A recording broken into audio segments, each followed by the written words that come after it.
Well, hello there. My name's Ian, and Ian Goodson. I'm pastor of Grace Church Wakefield, and well, here we are living through a global pandemic. Who would ever have thought that, hey?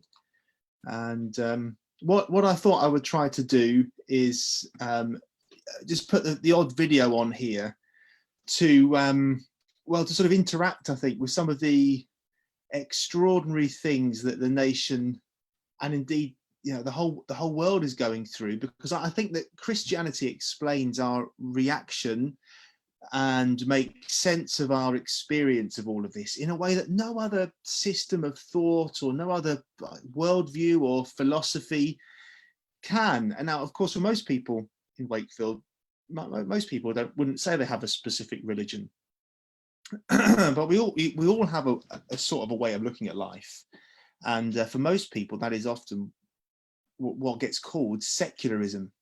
And secularism is the idea that there may or there may not be a God out there somewhere, but day to day, the existence of God, whether or not he is there, has nothing to do with my life.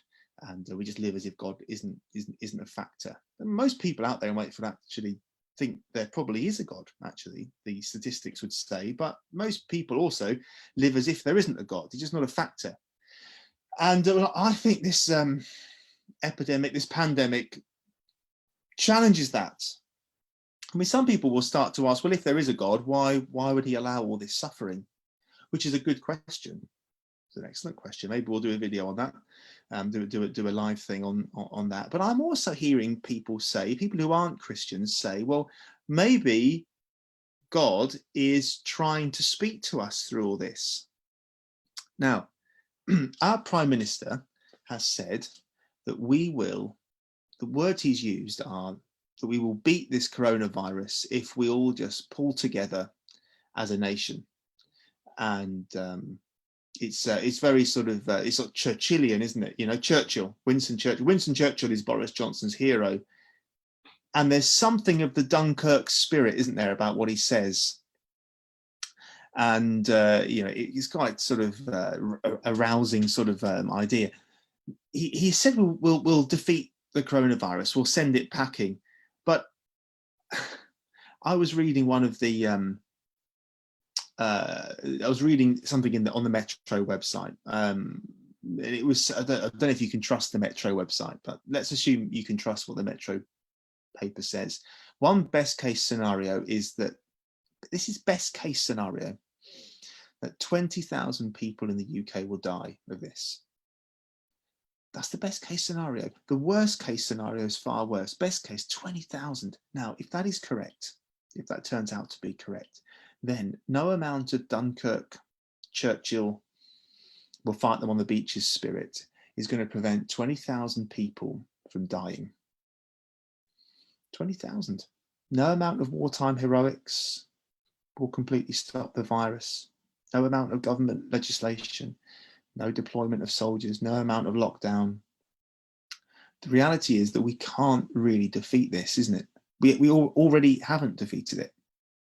We can make it less severe, but we can't beat it. Why? Why can't we beat this thing? Because we can't ultimately defeat death. But this idea that we can defeat death, this belief, this desire that we have to defeat death and being willing to make extraordinary economic and extraordinary social sacrifices to do it, where does that come from? That desire to defeat death, this deep belief that we have that death can be defeated, or it should be defeated if at all possible. Now, you see, I think Christianity's got an excellent answer for that. Christianity would say that belief, that desire, isn't an evolutionary accident. It's because we were created initially, when humanity was first created, we were created not to die. We were created to live.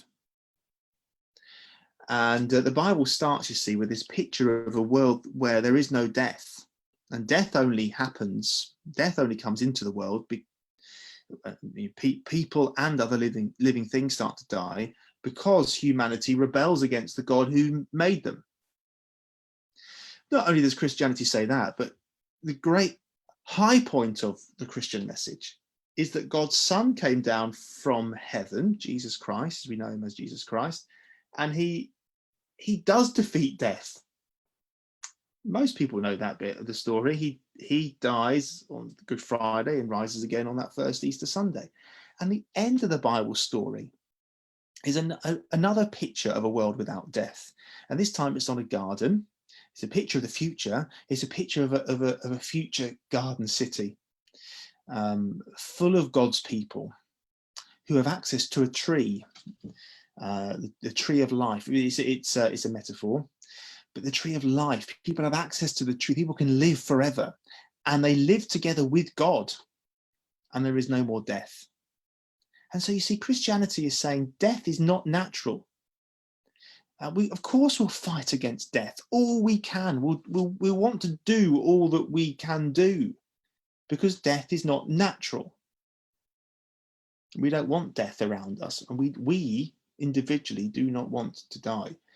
Now, the Apostle Peter, one of the people, one of the 12 that Jesus specifically set aside to begin the Christian church, to tell the world about him, not long after Jesus' death, said this to a busy crowd in the bustling city of Jerusalem. He said this, a busy crowd. He says, "Fellow Israelites, listen to this. Jesus of Nazareth was a man accredited by God to you by miracles, wonders, and signs, which God did among you through him, as you yourselves know. This man was handed over to you by God's deliberate plan and foreknowledge, and you, with the help of wicked men, put him to death by nailing him to the cross. But God raised him from the dead, freeing him from the agony of death, because it was impossible for death to keep its hold on him." The people listening to Peter had a choice. Either Peter was a fool, because dead people don't come back from the dead, they're dead, or he was telling the truth about what he had seen, that Jesus really was alive. Now, you'd think that most people everyone would go, it's nonsense. But many people did believe him. You can read this in the book of Acts in the New Testament, chapter 2. And the evidence for many was just compelling. They believed him. And many millions around the world do find the evidence compelling. I'm not going to go into the evidence of the resurrection here. I encourage you to go away and do that, and we'd love to be able to help you with that. But even in the UK today, many millions of people do believe that Jesus died and actually came back from the dead. Really did. Not a metaphor, not just something a nice idea that gives us some sort of comfort and sort of cheers us up a little bit. Like he literally did. And I know, and the media would love you to think otherwise, that most people in the UK, that many people in the UK don't think this, is dying out, but it's alive and well here in Wakefield. Now, our prayer, certainly as Grace Church Wakefield, we are praying that many lives are spared, because we don't want people to die, and we're praying that that 20,000 best case scenario would be far better than that. But this desire that we all have, that seems to be suddenly revealed on this huge scale to defeat this virus and indeed to defeat death, points to a desire for someone who really can defeat death. Because the death toll in the end is always 100%. Eventually, live long enough, we all die. Each time we hear of someone else dying, it reminds us of our own mortality. And this desire that we have for a death defeater points to our desire that all of us have for someone more powerful than the government, more powerful than the leading scientists, more powerful even than the NHS. And the claim of Christianity is that this desire that we have is only ultimately met in God, the Creator. He is in the business of defeating death. Now, how does he defeat death? How does he do it? He defeats death. God defeats death by dying himself. No other religion says this.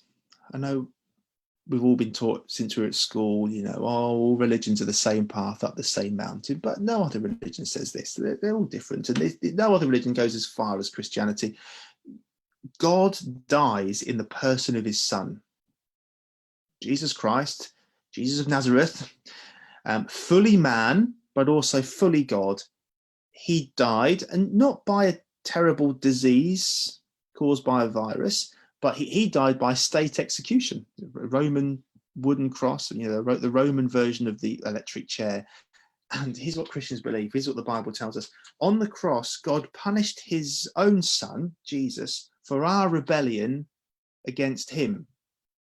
The rebellion, the very thing that brought death into the world, Jesus gets punished for it. And then God raised Jesus to new life, so that if we join ourselves to Jesus, the death defeater, we also can overcome death forever. Now, how do you join yourself to him, though? How do you do that? What is that? That's what the Bible calls faith, which is trust.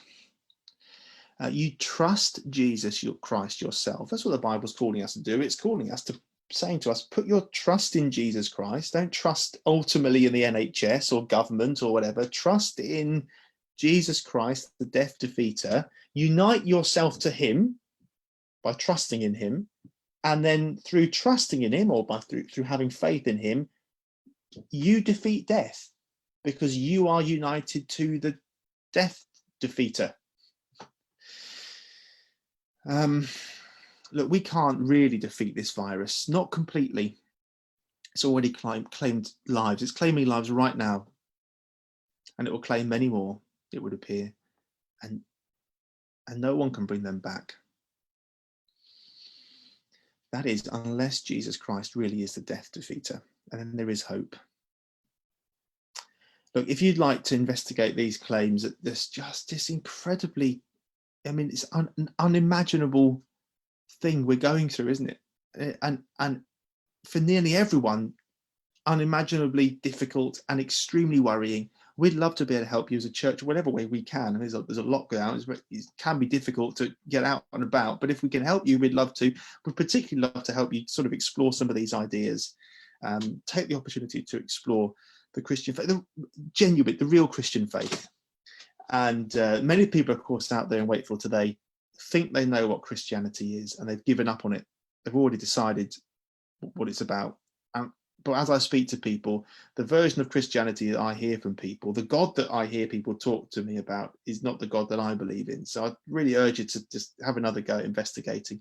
Look, we have a website, www.gracechurchwakefield.org.uk. We're going to be putting, hopefully over the next couple of weeks, information, as long as we stay well enough, information up on the website that will be of help to you. Every Sunday morning at 10:30, we've got something going online that we're going to possibly try to live stream through Facebook. But if we can't quite manage that, it's anyone can join in through a free app called Zoom. It's like so it's sort of doing an online church meeting. It's not a church meeting because you're meant to do that by getting together in person, but we're not allowed to. So we're just having to try and do something. So using something called Zoom, and you can join in. We'd love you just to come in. You just access the meeting. You sit in, you can listen. You haven't got to say anything. You listen to what's going on, and we'll be looking at the Bible that explains life and death and the universe and everything. And so we'll be looking at a bit of the Bible. We'd love you just to sit in and listen. You can email us, info@gracechurchwakefield.org.uk. You can direct message us on Facebook. There are loads of ways to get in touch. So we'd love to better help you.